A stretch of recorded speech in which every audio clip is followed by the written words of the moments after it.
Hello, guys. Welcome to Viva Barca and welcome to another interesting episode where we are going to be discussing on the latest developing stories. We are going to begin with Pablo Gavi, as it has been reported that FC Barcelona are facing more trouble with the registration of the La Masia star as La Liga continue to raise issues. We are going to be discussing on that story in this video. Then secondly, we are going to be talking about Andreas Christensen, of course, as it was earlier reported that the player picked up a minor injury in training and was a doubt for the El Clasico in the Copa del Rey tonight.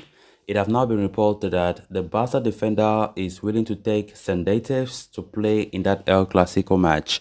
We are also going to be discussing on that. So guys, as we get right into the full story, please do ensure to subscribe if you haven't. If you're just coming across the channel for the very first time, you are very welcome. Consider liking the video and please watch right up to the very end. La Liga has recently filed a formal appeal in court against Barcelona's registration of Gavi. This came after a court ruling itself allowed Barcelona to register the young star as part of the senior side earlier in the year. A recent report from Goal has offered a detailed update on the situation, suggesting that the situation of Gavi and his status as a first-team player could turn around in the near future, as La Liga's appeal has a high chance of success. La Liga implied that Barcelona have registered Gavi without listening to their position. It has consistently maintained that the club do not have the financial capacity to register the young midfielder. Therefore, La Liga considered the registration void as the player are breaching fair play rules with the club. Barcelona must reduce its salary mass if they are to register or sign any new players. At the moment, they are exceeding the salary limit set by La Liga, and as the body considers itself the topmost authority in Spanish football, its president, Javier Tebas, has strongly maintained that only La Liga has the material competence to demand compliance with the rules and regulations it creates. Barcelona's breach of financial fair play, therefore, means La Liga even has a strong chance of succeeding in court as far as Gavi registration is concerned. This entire ordeal has led to a sense of pessimism and uncertainty in and around Barcelona. While the young midfielder will continue to be a part of the senior side, at any case, there is a possibility he could go back to the Barca athletic team when the season ends if La Liga indeed succeeds in court. The issue of Gavi's registration continues to make headlines. After it was like the matter is over, La Liga is still hot on Barca's tails. And honestly speaking, I don't know what Javier Tebas' problem is. It's just getting annoying. It's getting so annoying. This is not good. Like there's a personal beef between Tebas and Barca. Or because he's a Madrid fan, I guess so. Because it's just nonsense. Barca went to the Court of Arbitration of Sport just to make sure this thing is sorted out. But it still comes to my surprise that up to this very moment in time, La Liga doesn't want it to let go. And it's like, it's a big problem. It's a big problem.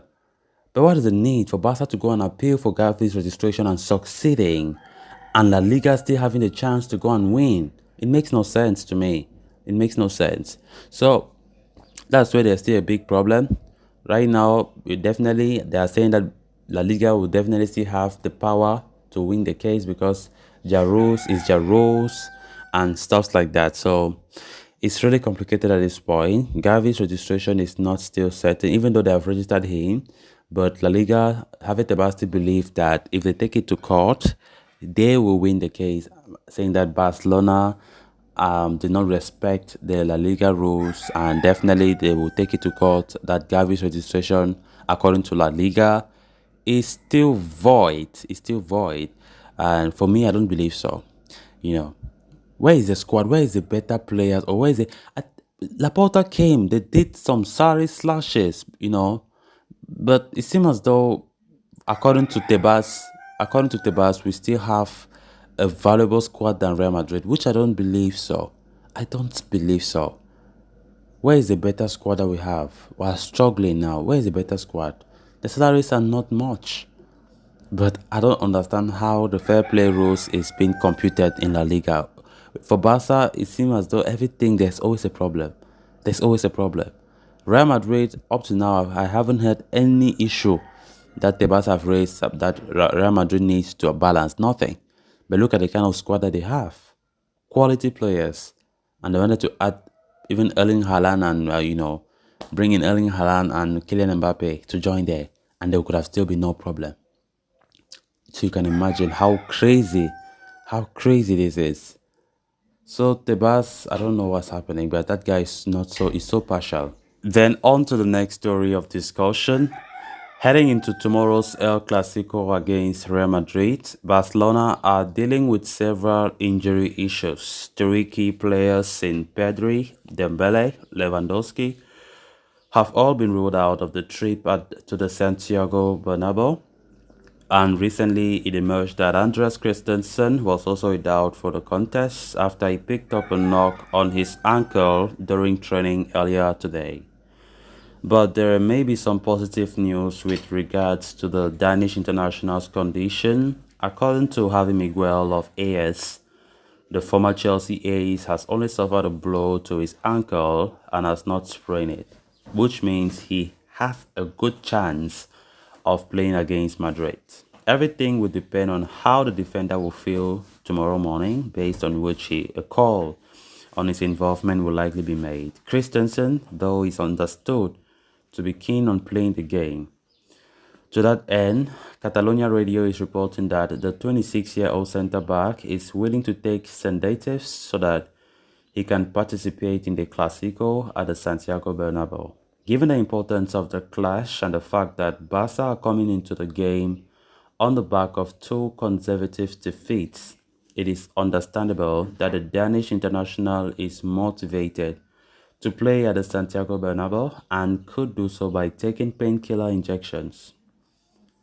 Christensen has been one of Barca's steadiest performers this season and has silently gone about his business to become a permanent fixture in Xavi's plans.